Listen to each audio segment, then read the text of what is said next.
و اما بعد از همه اون چی که در مورد خانات کلات گفتیم، این بار میرسیم به دوره‌ای که هم دوره اوج قدرت خانات به حساب میاد و هم بلافاصله بعدش دوره ضعف فرا میرسه. در واقع دوره اوج حکومت خانات کلات مربوط میشه به خان ششم کلات، یعنی نصیرخان اول، که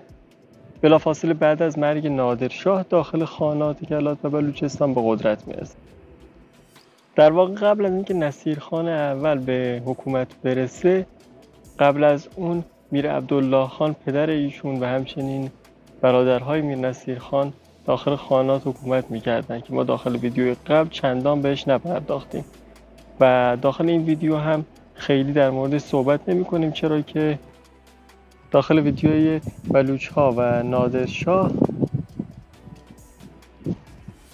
در مورد این خانات صحبت کردیم، چرا که این خانات تا حدود زیادی مصادف با دوره قدرتگیری و پادشاهی نادرشاه داخل غرب بلوچستان به حساب میاد و اینجا از دوباره گویی این مطالب پرهیز میکنیم. نصیرخان در واقع تا مرگ نادرشاه یعنی 1747 میلادی یه جورایی از اون تبعیت میکرد، یا میشه گفت که یه جورایی در دربار نادرشاه حضور داشت، حالا چه به عنوان گروگان چه هر چیز دیگه ای که بتونیم اسمشو بذاریم. اما بعد از مرگ نادرشاه بلوچستان برمیگرده و نهایتا قدرت رو داخل بلوچستان به دست میاره. اما نصیرخان تا سال 1758 میلادی باجگذار احمدشاه دورانیه که احمدشاه در واقع خودش مثل نصیرخان از سرداران سپاه نادر به حساب می اومده و تا قبل از مرگ نادرشاه به مانند نصیرخان داخل دربار نادرشاه بوده. بعد از مرگ نادرشاه این دو سردار هر کدوم به مناطق مادری خودشون برمیگردن. نصیرخان بلوچستان میاد و قدرت رو به دست میگیره و احمدشاه دورانی به افغانستان میره که نهایتا احمدشاه موفق میشه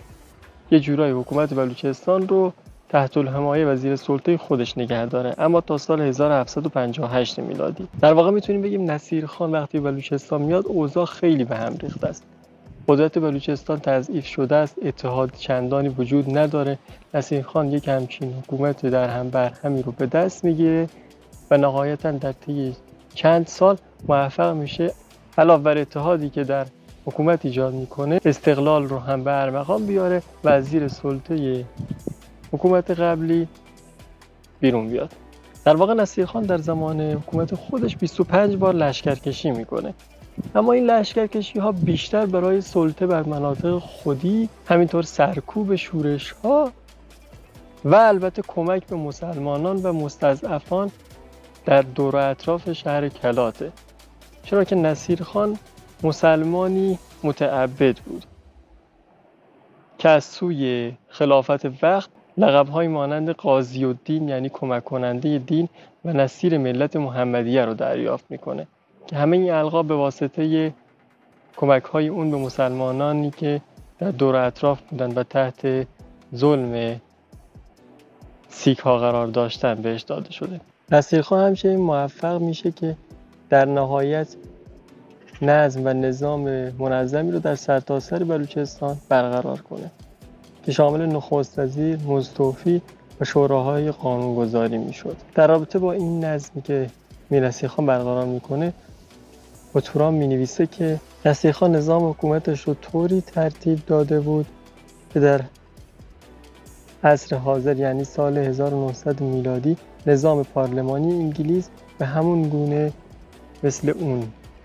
تأسیس شده. این مورخ و این شخص شناس که از شخص‌شناسای مشهور هم به حساب میاد، نظرش بر این بوده که نظام پارلمانی انگلیس در سال 1900 میلادی یه جورایی الهام گرفته از نظم و قوانینی بوده که نصیرخان در دوره حکومتی خودش مستقر می‌کرده. در واقع ما داخل این ویدیو هم از گفتن خیلی از مطالب خودداری می‌کنیم، چرا که قبلتر از این داخل ویدیوی میر نصیرخان نوری به توضیح خیلی از مطالب پرداختیم و چنانچه شما میخوان با جزئیات بیشتر این شخص رو بشناسید میتونید به اون ویدیو هم مراجعه کنید، چرا که ما اینجا فقط مطالب مهم رو میگیم و شاید بعضی مطالب که اونجا گفته نشده. در رابطه با نظامی که میر نصیرخان برقرار کرده بود میتونیم بگیم که میر نصیرخان 2 مجلس رو داخل حکومت خودش ایجاد میکنه. مجلس مصاحبان که این مجلس یه جورایی مجلس انتصابی خود خان به حساب میاد که خود خان افرادی رو به این مقام ها منصوب میکنه و بیشتر این افراد نزدیک شاه بودن، افرادی که شاه به اونها اعتماد داشته و یا از طریق فامیلی باهاش نزدیکی داشتن. و همچنین مجلس مشاورت که البته این مجلس دیگه چندان انتصابی خان نبوده و البته اغلب هم متشکل از سردارها می شده، چرا که مردم سردارها رو انتخاب میکردن و اونها به این مجلس راه پیدا میکردن. هم که سردارهایی که الان ما داخل بلوچستان میشناسیم و نحوه حالا به قدرت رسیدن اونها با اون زمان فرق میکرده، چرا که اون زمان مردم کسی رو که بیشتر بهش اعتماد داشتن و بیشتر قبولش داشتن به عنوان مقام سرداری قبولش میکردن. شیوه جدیدی که اعمال شده برای تعیین سردارها بیشتر شیوهیه که حاصل نفوذ انگلیس به حساب میاد، چرا که تا قبل از ورود و دخالت انگلیس شیوه انتخاب سردارها و حضور اونها و دخالت اونها در حکومت کاملا با چیزی که الان میبینیم فرق میکرده. در دوره حکومت میر نصیر خان قضاوت بر پایه شرع اسلام انجام میشده و سردارها و شوراهای قبیله‌ای بر اساس قانون شرع اسلام قضاوت میکردن. البته باید بگیم که میر نصیر خان این قانون رو به صورت مکتوب در میاره و در اختیار همه مردم قرار میده تا مردم در صورتی که برخلاف این قوانین بهشون حکومت بشه بتونن اعتراض کنن. البته میر نصیر خان در نوشتن قانون مکتوب خودش تماما از شرع اسلام استفاده نمیکنه، بلکه در جاهای شرع بلوچ و سنت بلوچ رو بر قوانین اسلام ارجح میکنه. برای مثال در مورد زنا و قتل نفس حکمی که در شرع بلوچ جاری بوده رو به عنوان قانون در میاره، نه شرع اسلام. و در واقع میتونیم به صورت خودمونی بگیم که با اینکه میر نصیر خان مسلمانی درست و حسابی بوده و حتی از سوی خلیفه وقت هم القابی چون کمک کننده دین و نصیر ملت محمدیه بهش داده میشه، اما در جاهایی با توجه به فرهنگ مردم اینطور سلام میبینه که شرع و سنت خود مردم باید به عنوان قوانین حاکم بر جامعه اون مردم انتخاب بشن. اما زبان رسمی و اداری در خانشین کلات زبان فارسی بوده. شاید تعجب بکنیم در مورد این جمله، اما باید بگیم که از اونجایی که بیشتر مقامات اداری و حکومتی از جامعه دهوارها یا دهقانها بودن و از اونجایی که این مردم به یکی از گویش‌های زبان فارسی سخن میگفتن، نهایتاً زبان رسمی و اداری داخل خانشین هم زبان فارسی بوده. قطعاً که به صورت محاوره‌ای زبان‌های دیگه از جمله زبان براهویی و زبان‌های هندی هم داخل خانشین صحبت می‌شدن، اما زبان رسمی و اداری که نامه‌ها و سایر موارد اداری به اون زبان نوشته می‌شدن زبان فارسی بود. در واقع بر روی مهرهای بسیاری از خوان‌ها هم اصطلاحات فارسی رو ما می‌تونیم مشاهده بکنیم. برای مثال بر روی مهری از دوره نصیرخان این شعر نوشته می‌شد که چو لطف خدا دستگیر من است، محمد بر اعدا نصیر من است. و همچنین علاوه بر نصیرخان سایر خان‌ها هم در مهرهاشون از عبارت‌های فارسی استفاده می‌کرد و بر روی مهرهای خداداد خان هم این عبارت نوشته شده بود که خدادادگان را خدا داده است. اما بعد از مرگ میر نصیر خان در سال 1894 میلادی، نهایتاً بعد از ایشون محمود خان پسر بزرگتر میر نصیر خان به واسطه رأی مجلس مصاحبین و مشاورت به عنوان مقام خان مورد تایید میرسه. اما محمود خان در واقع خودش آدم ضعیف النفس و راحت طلبی بوده. همچنین با روی کار آمدن اون به عنوان خان بعدی شورش‌های متعددی و بهانه‌های مختلف در سرتاسر خاننشین به وجود میاد. یعنی در کچهی ما شورش داشتیم، در کراچی شورش داشتیم و همچنین در قبایل بگتی، گچکی، منگل، بزنجو و بسیار دیگه از قبایل هم شورش‌هایی رو داشتیم و خود محمود خان هم آدمی نبوده که اینها رو خیلی محکم بخواد سرکوب کنه و بهشون رسیدگی بکنه. در واقع محمود خان علاوه بر تمام شورش‌هایی که اتفاق می‌افتاده، متاسفانه حتی موفق نمیشه که مالیات رو به صورت منظم از کاروان‌های تجاری و سایر قبایل دریافت کنه و در واقع بخش اعظمی از قدرت خاننشین که تکیه داشته بر همین مالیات‌ها و همین منابع مالی دیگه به خاننشین نمیرسه و این موضوع خودش باعث تضعیف بیشتر خاننشین کلات می شده. نهایتاً به واسطه شورش‌ها و همچنین ناکامی‌های محمود خان در اداره حکومت، بعد از 23 سال این خان در حالی که بیشتر دستاوردهای پدرش نصیرخان را از دست داده بود از دنیا میره. اما بعد از محمود خان 3 پسر اون برای رسیدن به قدرت با هم دیگه وارد درگیری میشن که نهایتاً پسر بزرگتر محمود خان یعنی مهراب خان با کنار زدن 2 فرزند دیگه به مقام خانی در کلات دست پیدا میکنه و از سال 1817 تا 1839 میلادی دوره حکومت این خان در کلات به حساب میاد. در واقع مهراب خان برخلاف خان قبلی که شخصیتی راحت طلب داشته، شخصیتی تندخو و خشونت طلب داشت. البته این تندخویی هم به مانند راحت طلبی خان قبلی نهایتاً به ضرر خاننشین کلات تموم میشه. در دوره مهراب خان علاوه بر شورش‌هایی که در قبایل اتفاق میافتاده، ما بیشتر شاهد توطئه و دسیسه درباریان و سرداران علیه هم هستیم که این دو جناح سعی می‌کردن همدیگر رو از میان بردارن. برای مثال توطئه‌های قتل رو علیه همدیگه انجام میدادن و این توطئه‌ها باعث می‌شده که سایر افرادی که هوادار و مرید این گروه‌ها یا قبیله‌ها بودن نهایتاً شورش کنن و یا با هم به جنگ بپردازن و یا علیه خاننشین کلات. برای مثال در این دوره ما قتل افرادی همچون آخوند فتح محمد رو از درباریان داریم و یا همچنین قتل سردار مهرالله خان رئیس طایفه رئیسانی رو داریم و غیره و غیره که همه این موارد باعث می شدن که خاننشین بیش از پیش به سمت زوال و تضعیف حکومتش پیش بره. علاوه بر تمام این شورش ها و نزاع‌های داخلی، در سال 1833 میلادی یک نفر از خارج هم سعی میکنه که حکومت خانات کلات رو به دست بگیره که به واسطه مهراب خان خان وقت کلات این حمله دفع میشه و ناکام میمونه. اما این شخصیت که شاه شجاع نام داشته و سعی داشته که به تاج و تخت افغانستان دست پیدا کنه، میدونسته که برای رسیدن به تاج و تخت افغانستان باید از بلوچستان عبور بکنه و بعد از شکستی که از مهراب خان میخوره نهایتاً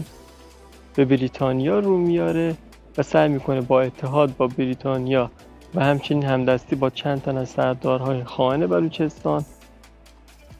به مقاصد خودش برسه. نهایتا انگلیسی‌ها برای حمایت از شاه شجاع هیئتی رو برای مذاکره به کلات میفرستن. این هیئت که در صدرش الکساندر برنیز قرار داشت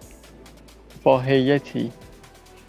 از سیاستمداران بلوچ وارد مذاکره میشه. سیاستمداران بلوچ که داخل این هیئت حضور داشتن سید محمد شریف خان حاکم گنداوه و همچنین نایب محمد حسن خان بودن که با سیاستمداران انگلیسی وارد مذاکره میشن. در واقع برنیز قراردادی رو پیشنهاد میکنه که طبق اون انگلیس 12,000 روپیه آنن و همچنین سالانه 200,000 روپیه رو به حکومت بلوچستان پرداخت میکرده و همچنین مهراب خان رو به عنوان پادشاه بلوچستان به رسمیت میشناخته و در عوض هم از بلوچ ها و حکومت خانات کلات این رو میخواسته که معبر بولان و دره بولان رو برای عبور سپاه انگلیس و شاه شجاع باز نگه دارن و همچنین این معبر رو برای رسوندن آذوقه و کمک به این ارتش امن نگه دارن چرا که معبر بولان یه معبر استراتژیک در اون موقع به حساب می اومده و طوری بوده که کسی که این معبر رو در اختیار می داشته میتونسته با سپاهی خیلی اندک جلوی یه سپاه بزرگ رو بگیره. قبلتر هم داخل تاریخ بلوچستان نشانه هایی از اهمیت این معبر رو میتونیم مشاهده بکنیم، خصوصا اونجایی که میربولان ریگی به نادرشاه افشار کمک میکنه از این معبر عبور کنه تا نهایتاً با کمک هم به حکومت هندوستان هجوم بیارن و اتفاقاً نادرشاهی که این کوهستان و این دره رو به اسم میربولان ریگی در میاره به واسطه یک خدماتی که میربولان برای عبور از این مناطق استراتژیک انجام داده. در واقع اینجا دوگانگی پیش میاد. مثلا میتونیم بگیم که نایب محمد حسن خان و داروغ گل محمد خان با پیشنهاد برنیز و متن قرارداد مخالف بودند، اما بسیاری از سیاستمداران و خود مهراب خان با این قرارداد موافقت میکنند، چرا که مهراب خان در اون موقع از داخل حکومت خودش مطمئن نبوده و شورش‌هایی رو در سرتاسر حکومت خودش داشته. همچنین میترسیده که دولت همسایه بریتانیایی هند در صورت عدم قبول این قرارداد توسط مهراب خان یکی از این شورش‌ها رو حمایت بکنه و نهایتاً مهراب خان با مشکل بزرگتری مواجه بشه. پس در نهایت مهراب خان با این قرارداد موافقت میکنه و قبول میکنه که کاری به افغانستان و انگلیس و همچنین منافع اونها داخل افغانستان نداشته باشه. اما این بی‌توجهی مهراب خان به نظر بسیاری از سیاستمدارها و قبول کردن قرارداد بدون جلب نظر اونها نهایتاً براش گرون تموم میشه، چرا که پس از انعقاد قرارداد هیئت انگلیسی کلات رو به مقصد شالکوت ترک میکنه. اما در بین راه گروهی از راهزنان که توسط آخوند محمد حسن و سید محمد شریف اجیر شده بودند در محل منگوچهر به این هیئت حمله میکنن و به اونها دستبرد میزنن. در نتیجه این اقدام انگلیسی ها هم این عمل رو به مهراب خان نسبت میدن و ضمن قطع روابط با مهراب خان به اون هشدار میدن که برای تلافی برخواهند گشت. البته روایت دیگه‌ای هم وجود داره که آخوند محمد حسن و سید محمد شریف به صورت سرخود این کار رو انجام نمیدن و اصلا این خود انگلیسی ها بودن که با اونها هماهنگ میکنن تا این کار رو انجام بدن تا بتونن این عمل رو بهانه قرار بدن و به مقاصد خودشون برسن. در واقع این نقشه از انگلیسی ها هم چندان بعید نیست و میتونیم بگیم که شاید روایت دوم هم درست باشه. نهایتا هم بعد از این اتفاق در اواسط سپتامبر 1839 میلادی ژنرال ویلشایر به کلات حمله میکنه و نهایتا هم کلات رو به تصرف خودش در میاره. در واقع آرنولد فیچر در مورد این واقعه و مهراب خان اینطور میگه که مهراب خان به واسطه شهامت ذاتی که بلوچ‌ها داشتن از شهر و مردمش دفاع میکنه و به همراه افرادش در حالی که شمشیر به دست داشته کشته میشه. بعد از کشته شدن مهراب خان هم کلات توسط سپاه انگلیسی تصرف میشه و قلمرو خان نشین تجزیه میشه. همچنین انگلیس از جانشین پسر مهراب خان جلوگیری میکنه و اینجاست که ما کم کم حضور پررنگتر انگلیسی ها و سیاست انگلیس رو داخل بلوچستان میتونیم مشاهده بکنیم. این ویدیو هم اینجا به پایان میرسه، اما در ادامه داخل ویدیوی بعد ما نهایتاً سعی میکنیم که مبحث خانات کلات و رویدادهای اون رو به اتمام برسونیم و یه جمع‌بندی در مورد اون داشته باشیم.